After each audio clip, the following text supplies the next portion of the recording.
So now it's a pleasure for me to introduce to you our colleagues Wilson Lima Jr. and Peter Greenwood. They are working on the iHubs project. You have heard it yesterday already, mentioned by Shamal and also in the introduction. What's very important to know is that there's this close connection and synergy between the project that we had presented yesterday, the BUILD project, Bridging Innovation and Learning in TVET, and Skills for Innovation Hubs, which you'll hear a bit more details about today. And now I have the pleasure to hand over to Wilson to let you know all the details about what they're doing with our UNEVOC network on Skills for Innovation Hubs. Okay, Jens, thank you very much for the kind words and introduction. And esteemed guests, dear colleagues, my friends, it's a pleasure to receive you today here to talk a little bit about the Skills for Innovation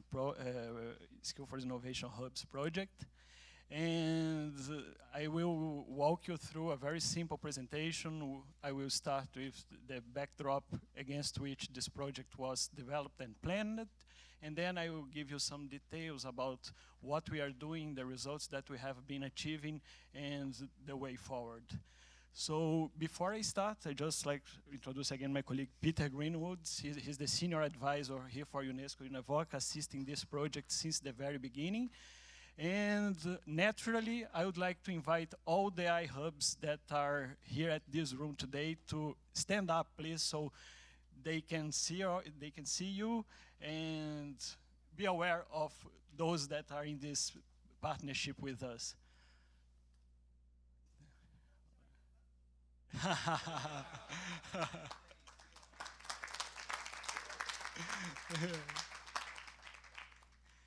Yeah, they are really lucky, but we were even luckier to have them by our sides. Yes. So thank you very much, iHubs. It's a pleasure to have you here. And I will dare to start my presentation today with you with a conclusion. And I don't know how many of you agree with that the basic fact is that technology eliminates jobs, not work. Technological changes have caused and will continue to cause displacement throughout the economy. I don't know. Some of you may think, oh, this is just the finding of a bureaucrat behind the desk that found this conclusion but has no commitment to what's happening in the ground or in our everyday life. But the interesting thing about this conclusion is that it was reached more than 50 years ago. It was reached in 1966 by a United States Senate Commission that was analyzing the impact of the first enabled technology on mankind. They were analyzing the personal computer, and they were worried about what the personal computer would do with the work or with jobs. And of course, we know what happened. Personal computers have only in the United States created net of losses 15 million jobs a year. And that's only in the United States with one enabled technology, the personal computer. So you might say, so it's okay, we don't need to do anything, we know how to do that. We've been dealing with that for 50 years. We know what to do. But however, things are now a little bit more complex. We have now something that's so trend to talk about, that the mega trends, right? I just put here 3 of them: demography, the rise of the individuals, and the climate change. But what's in these mega trends are affecting our everyday life? It's the pressure that they put on business, on government, and in societies, creating what we can call an overall obsolescence.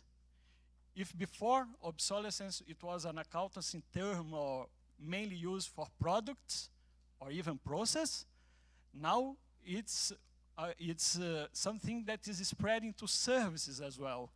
And it has a huge impact on us. And it has an impact both in the speed and in scope of the changes that they are creating. The speed, we have been seeing what's been happening due to the two first mega trends. Chile has been in turmoil for 6 weeks.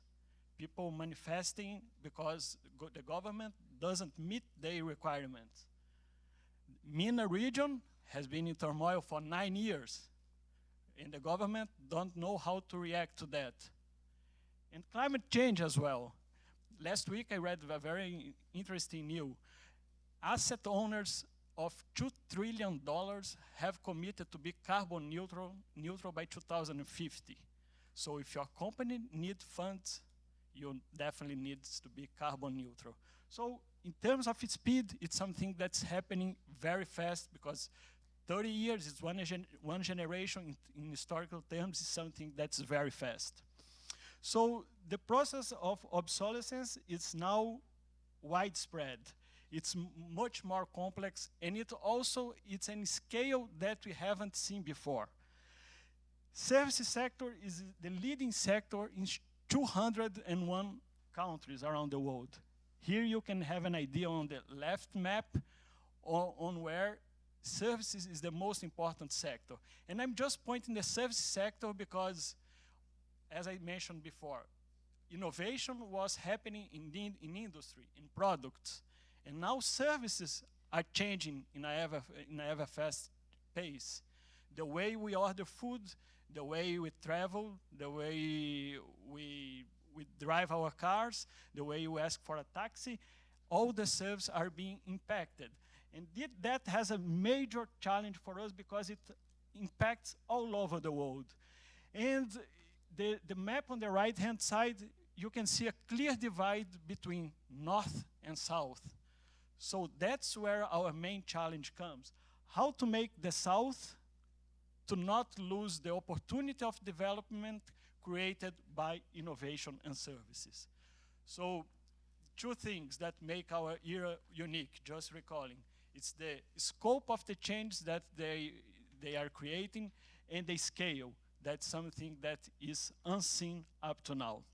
And of course, if we have change of this nature, the skills that we have or that we offer also become obsolete in a different pace. They get at the same pace as the services get obsolete and the products as well. So we need to change the way we work, the way we offer our skills. If before, I would call that the humankind, I could call it humankind depreciation would occur due to natural aging process, illness or injuries, or the lack of insufficient use of skills, that you just need to make a refresh course, some update on the content that the work ahead. Now we have a different tasks. And I will come to what Shaimal told yesterday. We know what to do, but what we need to develop is how to do. New skills requirements happening in a very fast pace due to technological development. This is something new. Before you had the same technology in the market for a long time. Now the shelf life of technologies are decreasing in a very fast pace. And you have sectors where you have shrinking employment in occupations. So you need to retrain people to work even in the same sector or in different sector. So that's the challenge that we have. It's a challenge of a different nature, different scale, different scope, and that require from us new challenges, new approaches to how to position TVET institutions in the world. And to answer this challenge that have been identified, have been identified and brought to us by you that took part in the in the Global Forum 2 years ago, UNESCO-UNEVOC has commissioned one study, that's the Innovation Trends Mapping, that informed the institution about the actions to take in order to Tivet institutions to keep their relevance in this moment, at the contemporary age. And the overall goal of our project, of the iHubs project, is two-pronged. Is to innovate, is to allow Tivet institutions to innovate the way they offer skills, and also to enable them to offer that skills that the graduates will be used in the innovation using in the innovation process. So that's what we have as a general goal. And for that, I think the first point for the TVET institutions is to understand where are the strengths and where are the weaknesses that the institution has. And in order to identify that and to streamline how innovation how can we streamline innovation in the strategic planning of TVET institutions, we have been co-developing an innovation framework.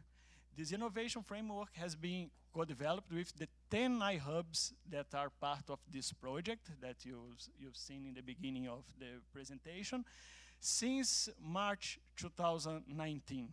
We had several meetings since then, and we will have another one tomorrow when the latest finds or the latest opportunities of improvement for the tool will be explored.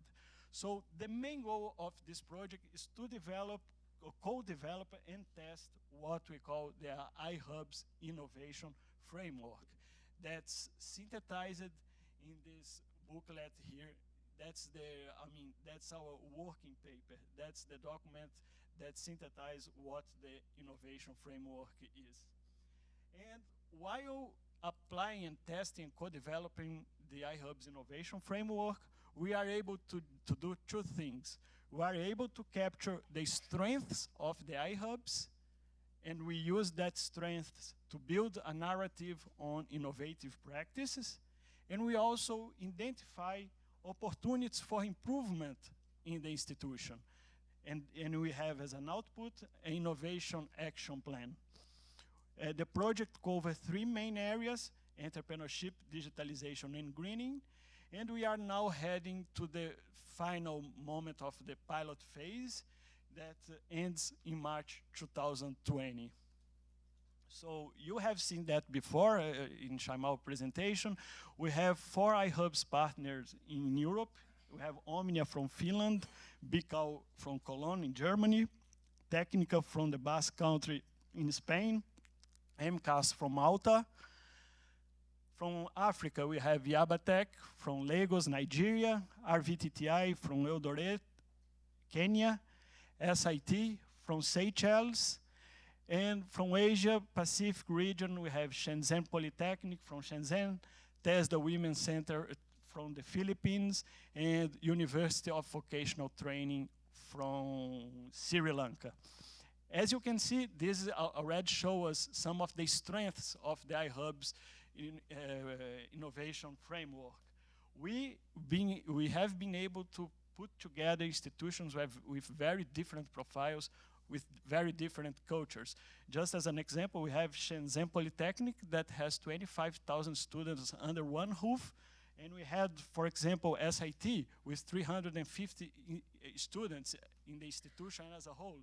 So we managed to apply the iHubs innovation framework in different settings, in different cultures, and mainly according to the needs of the specific institution. We were able to customize it in very different manners. And I can say that no implementation of the framework has been the same in each of the 10 iHubs. We have been able to customize it very carefully in each of the moments. So this is a kind of complex, but it's just to give you an idea of what we do. So what we have here is what we call the iHubs Innovation Framework, okay? The iHubs Innovation Framework, it's based on a process. It's the guided self-assessment process. This process comprises 6 sessions in 5 days, in which we apply these 2 tools with the institution. We apply the balance scorecard, through which we aim to assess the internal preparedness of the institution to innovate, and we apply the Skills and Innovation Ecosystem Map. That's an assessment of the skills and innovation ecosystem of the institution, how this ecosystem can contribute to innovation in the TVET institution. And at the end of the week, we have some outputs. As I mentioned before, we have one innovative practice identified that I will explore a little bit further with you.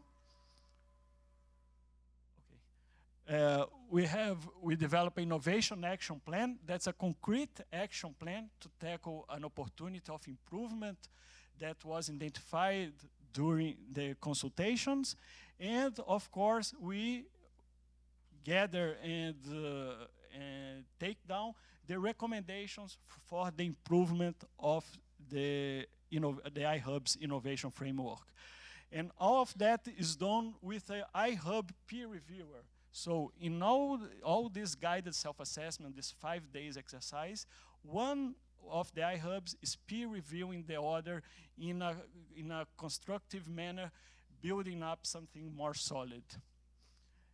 And I just brought here to you some figures of the project so far. So up to October, we had carried out 9 guided self-assessments in 9 out of the 10 institutions. The one we did not carry out, it was UNEVOC in Sri Lanka due to internal problems in the country. It has involved 83 hours of consultations. And here I would like to stress that in these consultations, it was made in a very inclusive manner. In all these consultations, we have interviewed senior management of the institution, teachers, administrative staffs, and students with the same weight as the senior management. So the students have been contributing to the implementation of the framework in an equal manner as the senior management. So this guideline of inclusiveness, of putting the youth first, has also informed the iHubs Innovation Framework. And during this consultation, during the project, we have involved almost 900 people in the project, 300 of them in the consultations directly, and 600 in what we call high-level seminar. And here I would just like to highlight the high-level seminars organized by RVTTI and by Yaba College of Technology, each of them gathering around 200 people to know about the project, to know about innovation, and to share how innovation is taking place in the immediate ecosystem. So these are some figures of the project. And here we have one preliminary result, and I call it preliminary because it has just been published. It was published last week, but it will be finalized. We will have the full compilation in March 2020. Here we have the compilation of the innovative practice that were identified in each of the iHubs where we had the guided self-assessment. As I said, it's a preliminary output to be completed in March 2020, which the main focus will be to identify which aspects of this innovative practice can be transferable to other TVET institutions. And of course, I mean transferable with customization, adaptation, and everything else. So, I don't know how many of you have seen it. It's available outside. It's just get out of the oven. It was this week, and feel free to get some copies outside. And at this stage, I think that better than I talk about innovative practice, I will invite my friend Hubert Barbet to talk about the innovative practice that was identified in Seychelles Institute of Technology. Hubert, the floor is yours.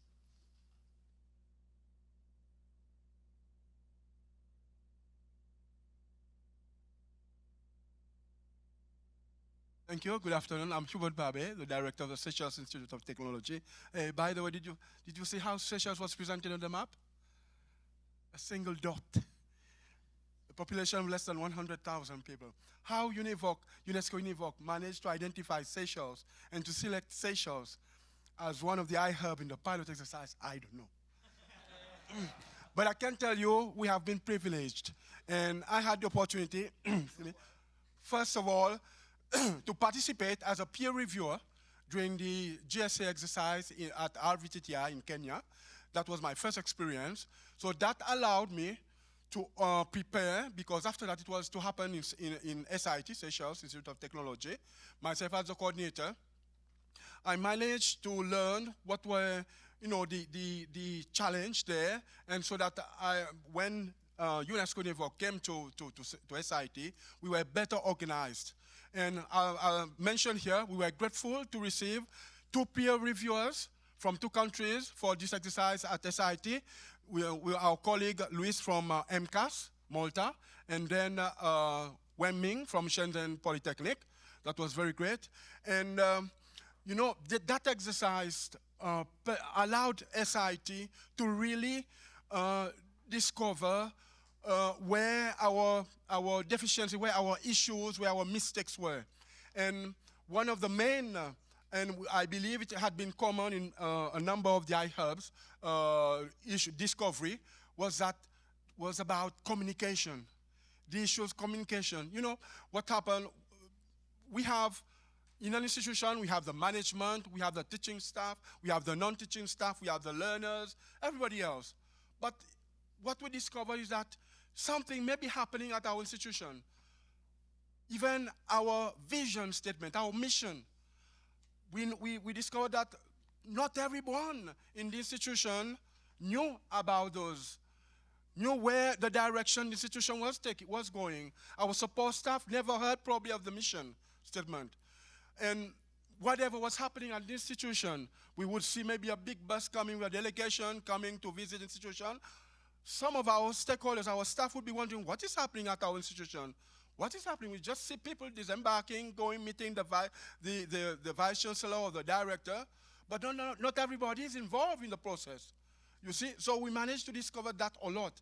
And since then, I have to admit, and I will tell you, this have helped us to really go think outside the box and to seek and to bring in initiatives to ensure that we improve on our communication, and actually this is part of our action plan we've done, and also to, even if we are doing research, what was also something else we discovered. One department may be involved, but the other departments say, they don't know what is happening, and we are not sharing. Probably they could assist and participate in what activity one department is doing. So we also discovered that it is essential for us to move forward, that communication within the whole system, the whole institution must be disseminated so that everybody can follow the same vision and the same mission of the institution. This had been our lesson as SIT, what we've learned. I would like to thank you very much.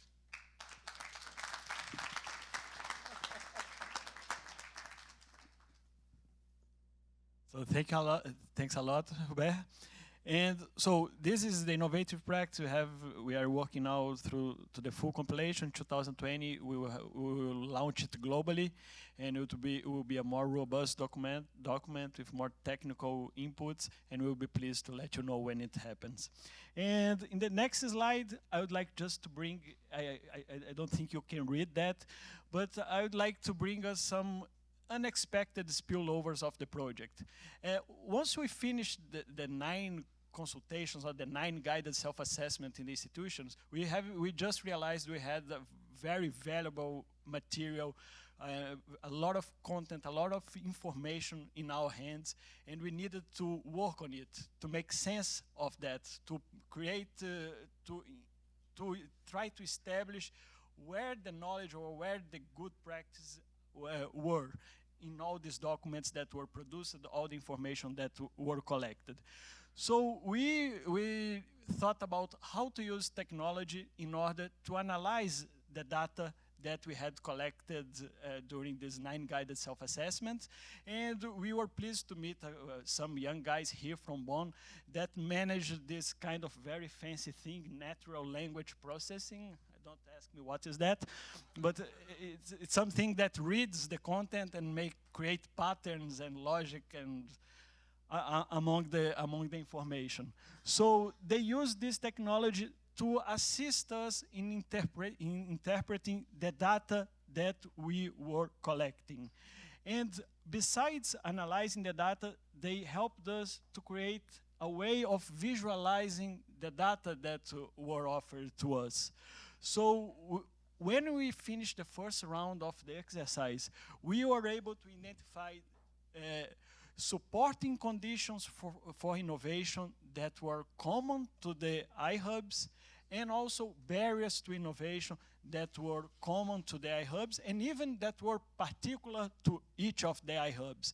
And this is just a small extract of the overall map, but you can explore it by clicking in the links and see where the relations are or where the opportunities lays. And we are still working with the tool, and we want to understand in the future, in the near future, we want to understand how the iHubs can connect to each other, since one has one strength and one has one weakness, how among themselves they can establish partnership in order to mutually help each other. And one interesting thing about that is that the iHubs have not waited for us to do that and to point for opportunities of improvement or of partnership. They are already doing that, and we were very glad to know that. So we were informed that TESDA is already signing a memorandum of understanding with Omnia from Finland, in which they will establish and formalize a partnership that were created in the setting of the project. So it's networking and partnership fostering new developments, new knowledge. And yesterday I got to know as well that BICAO will receive the visit of Technica, right, next week, in an initiative that's derived from the project, but not strictly on the scope of the project. So yes, these were relevant spillovers that I would like to bring to you, and that, thank you, and that shows somehow that we are in the right path. So this is my last slide. I would just like to welcome you and invite you to visit the iHubs webpage. There you have some of the materials that I've talked to you about. You have the innovations framework. You have the iHubs brochure that synthesizes the document in a very practical manner. We have the UNEVOC Trends Map study that gave the grounds for the iHubs project to exist, and you have the contact information of all the iHubs team. So thank you very much for your attention. It was a pleasure to be with you in the last 15 minutes.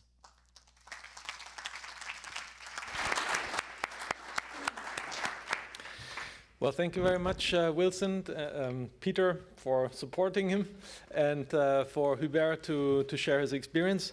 I think it was very important to present also iHubs today, in addition to the build that we had yesterday, and just to give one more word about the complementarity, because those two really end up merging very well together. As you've heard, iHubs is really working on the institutions. It asks the question, if an institution wants to become innovative, which pathway do you take? Or do you have tools that you can check what you have to do to become innovative, or how to improve your innovativeness? The BUILD project, Bridging Innovation and Learning in TVET, we work on these 4 different themes: greening, digitalization, and Industry 4.0, migration, and which one did we have? Greening, digitalization, entrepreneurship was the 4th. And it all ends up in systemic issues on new qualifications and competencies. And there we have 2 levels. One is the systemic, how do things end up in the curricula? And the second one is the practical aspect, how do we make sure teachers have the right understanding of it? And the second one that's just as important is the teacher-learner interface. How do we make sure that teachers are prepared to transfer their knowledge to the learners? Because if the learners don't end up receiving this knowledge, then the end was not very effective. So these 2 things are very complementary, one on the institutional level, the other one exchanging good practices on the systemic part. And once the tools are ready, these 2 will flow naturally together. So thank you very much on that. I hope that this gave you a little bit of insight in how UNEVOC is going to move forward. This will follow us for quite a bit of time to come. I think you've seen that it's very interesting to engage in those, and we look forward to carry all of this forward with you. Thank you one more time. Wilson also asked to take questions, so if you have any, please take the floor. Please. Yeah.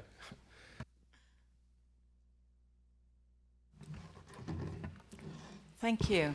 Very interesting presentation, and I think it's very good work when we are peer reviewing. I have just 2 questions, very small. Margarida Sagar from Portugal. Sorry. I have just 2 questions. One is very operational. If the other centers will be interesting to become peer reviewed, because it's interesting, is it possible? And it's expected, it's planned for the next, year or something. And the other question is, you mentioned that you had 2 tools, Court Card and the Skills and Innovation Ecosystem Map. My question is it a software or a self-assessment? And did you pick up some of the softwares and European tools that already exist concerning quality assessment? They were created at European Commission level, or quality assessment, digital skills, the big innovation scorecard that already existed.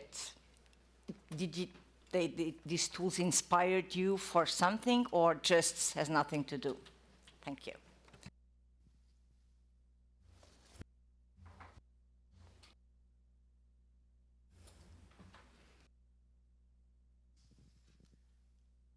Yeah, thanks very much for the 2 questions. We're now reaching the end of this initial test phase, and I think one of the question you ask about scaling up is the one that's going to be at the center of our hearts and minds in the coming 3 months as we close the project and look forward to scaling it up. And clearly, I think there's been a lot of interest among the 10 iHubs. There's been a lot of interest in the international community about how this project has worked. And you heard from Hubert about the effect it's had on his institution. And I think we'll be making every effort together with you in the room to understand how best to scale this up. In terms of the two tools that we've used, the balanced scorecard and this ecosystem map, yes, we've based this on the work of the European Union, the ETF in particular, that I was much more familiar with, the innovation scorecard, and we've tried to apply this to the context of the UNEVOC network.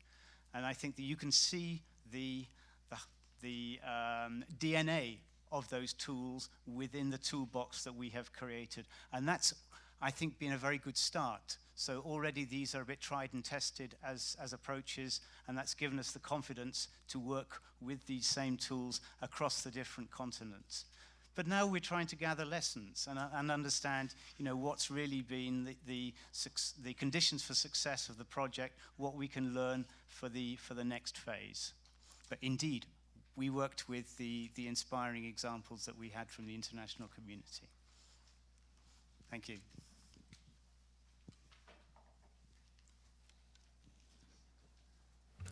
now we have seen the institutions that are in iHubs. Could it be like there's like competition between the students, between all these different institutions? Like they can work together despite the difference of where they're from, but can they also compete against each other? That would give a lot of motivation for the students, I think. Is there any form of competition? Shall I take that one? I think one of the most important elements of the project has been to ensure that students are not simply the beneficiaries of the learning process, but are shaping the learning process, the learning priorities in each of the institutions. But this is, so far, this has been at an institutional level. So we have not brought together the different stakeholder groups. We've been able to bring together the different, let's say, institutional managers, the UNEVOC network players, and this is what we will do tomorrow. But your idea is an interesting one in the sense of maybe in the next phases of the project, we should try to bring together and learn from the experiences, not only of learners, but also we heard this really interesting discussion yesterday about the challenges facing teachers as they try to innovate in the classroom and understand how to provide innovative skills to their ecosystem. And I think there may well be opportunities to bring together these different groups to reflect a bit on what this means for innovation within an institution. What does it mean as well for innovation at a system level and at a policy level? So it's a very interesting idea that you suggest. I think we're a bit over time already, so. Okay, well. Very important. You know, I think one thing needs to be very clear. This is a pilot project. We just tested the framework, and it is universal. It works everywhere. It gives some strength of tools and technique to ascertain that where you are in the innovation journey in the institute. We are very happy. We are analyzing that. At the same time, now the task goes to the center. I'm appealing to the 10 center. This is, you already have to come up with innovation action plan. Action plan and realization of action plan is not the same. So that's why, until and unless action plan is implemented, then you can declare yourself that come to our institute, see how innovation really model works. So I like to very clear on that concept that the journey has started in a solid base. So we need to now go back to each institute. Let's prove something. And I will be so happy to see in Africa, Asia, different, they are coming with that confidence and that. Then the second step of scale up will come. 10 is a very small number. It will not change the world. But 10 is a starting point to test your proof, your concept. Then it will be gone to the bigger, and I will say, why not, in all region, sample-wise, 5 to 10 centers, we can go about it. All depends on that mission. All right, thank you very much. If you have any more questions, please get in touch with Wilson and Peter.